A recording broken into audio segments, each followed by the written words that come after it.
Ағылшын тілінің екінші сабағы. Біз бүгін жаңа бір сөйлем құрайық. Мысалы, мен кітап оқимын деген сөйлем жасайық. Мен дегенді білеміз. Оқу деген етістік ағылшынша read болып аударылады.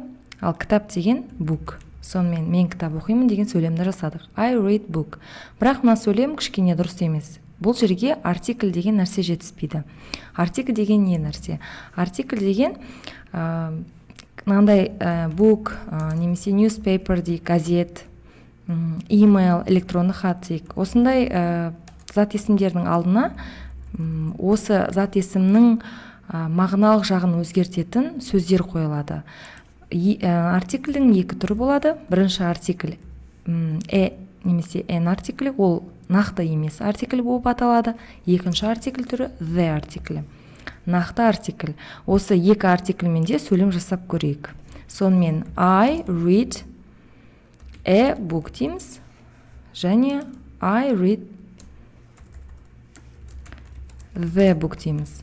Ал мына n артиклі тура осы e артиклі мен мағыналық жағы бірдей, тек n артиклі егер зат есім мынандай сияқты сөздерде дауысты дыбыстан басталатын болса, онда үндестік заңына байланысты артиклі емес, мына n артиклі пайдаланады. Мысалы, I read an email.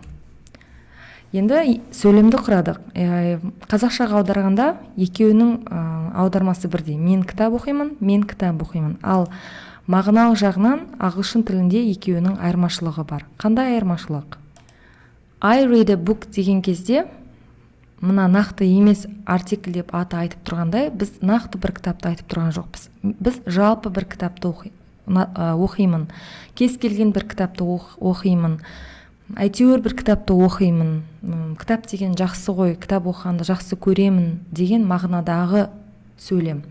Ал the деген нақты артикль деп аты айтып тұрғандай, біз зат есімді кішкене мағынасын кішірейтеміз, яғни біз нақты бір кітапты, сол бір кітапты айтамыз. I read the book. Мен сол сен мысалы кеше берген кітапты оқимын.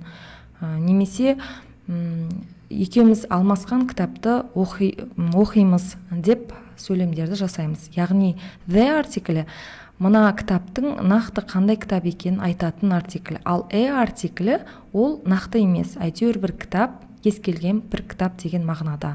Дәл солай I read an email. Мен жалпы мысалы күнде электронды хаттарды, почтамдағы электронды хаттарды тексеріп шығамын. Ал егер I read the email болса, онда мен бір хатты мысалы күнде жазамын, күнде оқып қарап тұрамын деген мағынадағы сөйлем.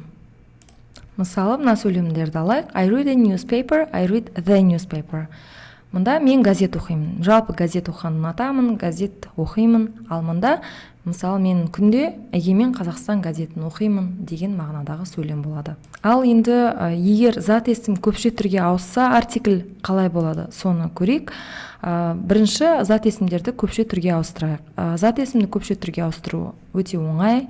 Бар болғаны зат есім соңына s жалғау жалғанады. Сол кезде зат есім көпше түрге ауысады. Сонымен book, books, newspaper, newspapers, email, emails, кітап, кітаптар, газет, газеттер, электронды хат, электронды хаттар деп аударамыз. Сонымен артикльмен бірге сөйлемдерді жасап көрейік. Көпше түрде мен оқимын, кітаптарды дейік, books. Келесі мен кітаптарды оқимын, I read books дейік. Енді артикльдерді қойып шығайық. Бір қызығы, мына нақты емес артикль тек зат есім жекеше түрде ғана қолданылады. Көпше түрге ауысқан кезде бұл артикль қолданылмайды. Бұл артикль түсіп қалады. Сондықтан бұл жерге біз нақты емес артикльді жазбаймыз. Ал the артиклі қалай болады? Біз нақты бір кітаптарды айтуымыз мүмкін, немесе нақты бір кітаптар жинағын мағыналық жағынан айтуымыз мүмкін. Сондықтан the артиклін көпше түрде де пайдалана береміз. Яғни I read books, мен жалпы кітаптар оқығанды ұнатамын, кітаптар оқимын. Ал I read the books десек, онда мен мысалы Абайдың кітаптарын оқимын, сол Абайдың кітаптар жинағын жақсы көремін, Мұқағалидың кітаптарын оқимын деп нақты бір кітаптарды айта аламыз. Дәл солай мына жерде де сөйлемдерді құрайық. I read newspapers болады. Яғни нақты емес артикль, артиклі көпше түрде пайдаланылмайды, тек жекеше түрде. Ал the артиклін көпше түрде де пайдалана береміз. I read the newspapers. Мысалы, мұнда мен жалпы газеттер оқимын, ал мұнда I read the newspapers, мен нақты бір газеттерді оқимын. Мысалы, қазақ тіліндегі газеттерді ғана оқимын деген мағынадағы сөйлем. Келесі үйренетін нәрсе, жалпы ағылшын тілінде зат есім екіге бөлінеді. Біріншісі саналатын зат есім, екіншісі саналмайтын зат есім болып. Саналатын деген ол міне book, newspaper, email деген сөздер, яғни бір кітап, екі кітап, кітаптар деп көпше түрде де айта аламыз, санай аламыз, осындай зат есімдер. Ал саналмайтын зат есім деген мысалы мынандай сөздер: freedom дейік, бостандық, бір бостандық, екі бостандық деп санауға келмейді, санауға қиын сөздерді айтады. Келесі сөз мысалы water, су. Су сөзін санау қиын. Яғни біз оны тек литрмен айтпасақ, немесе бір стакан су деп айтпасақ, судың өзін санай алмаймыз, және суды сулар деп мұндай көпше түрде де айтпаймыз. Сондықтан freedom, water деген сөздер саналмайтын зат есімге жатады. Мысалы rice деген сөз бар, күріш немесе sugar дейік, қант. Күріште қантты дәндер, дәнмен санап отырмаймыз. Тек килограмм қант, килограмм күріш деп айтамыз. Сондықтан мына зат есімдер саналатын зат есім, ал мына зат есімдер саналмайтын зат есім қатарына жатады. Енді осы зат есімдермен сөйлем құрайық. Мысалы I read a book, I read the book деген саналатын зат есімдермен құралатын сөйлемдерді білеміз. Енді мына саналмайтын зат есіммен сөйлем құрайық. I eat rice дейік. Және келесі I eat rice, мен күріш жеймін. Енді нақты емес артикльді қоямыз ба, әлде қоймаймыз ба? Жалпы егер зат есім саналмайтын болса, онда нақты емес артикль қойылмайды. Заңдылық солай. Ал the нақты артикль, ол саналмайтын зат есімнің алдында да қойылады. Енді қазақшаға аударғанда екеуінің аудармасы бірдей. Мен күріш жеймін, мен күріш жеймін. Ал ағылшын тілінде екеуінің мағыналық жағынан айырмашылығы бар. Сонымен I eat rice, жалпы күріш жегенді жақсы көремін. Ал I eat the rice, нақты бір үстелдің үстінде тұрған, кеседегі тұрған күрішті жеймін деп бір нақты күрішті жегенді айтады. Бірінші сабақта біз I drink coffee, I drink tea сияқты сөйлемдер жасаған болатынбыз. Мен кофе ішемін, мен шай ішемін деп. Кофе және шай жалпы саналмайтын зат есімге жатады. Өйткені кофе ол дәндер, шай да сондай. Тек бір пачка шай, немесе бір қорап шай, бір стакан шай деп есептемесе, өздігінен олай есептелмейтін, саналмайтын зат есім түрі болып табылады. Сондықтан осы жерге де біз артикль қоюды қажет етпейміз. Сонымен артикльдерді қорытындыласақ, егер зат есім саналатын зат есім болса, яғни бір кітап, бір газет, екі газет, немесе газеттер, немесе Apple сияқты сөз, мысалы алма, бір алма, екі алма деп саналатын зат есім болса, онда жалпы алма жеймін деп айтатын сөйлемдерге міндетті түрде артикль пайдаланамыз. Артикльді міндетті түрде қолданамыз. Ал the артиклін егер нақты бір үстелдің үстінде тұрған, бір ыдыста тұрған алманы нақты жеймін десек, онда the деп алманы нақтылайтын артикльді пайдаланамыз. Сондықтан n және the деген артикльдердің екеуі де мағынаға қарай пайдаланылады.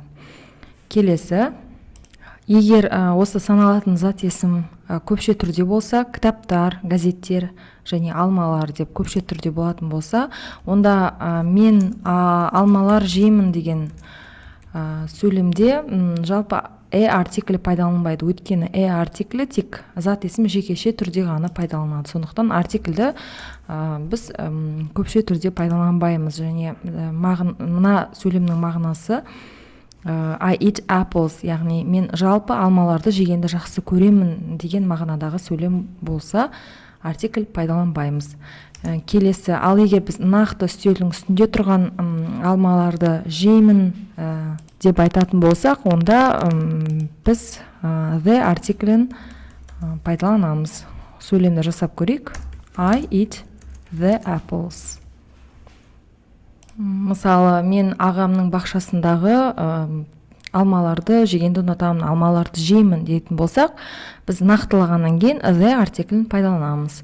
Келесі, егер зат есім саналмайтын зат есім қатарына жатса, яғни мысалы freedom, бостандық, осындай абстракты дүниелер, мысалы эмоция, ашу, қуаныш сияқты сөздер, бұлар саналмайтын зат есім, мысалы күріш, су, бұларды санауы қиын зат есімдер. Бұлардың алдында артикльдер қалай пайдаланылады?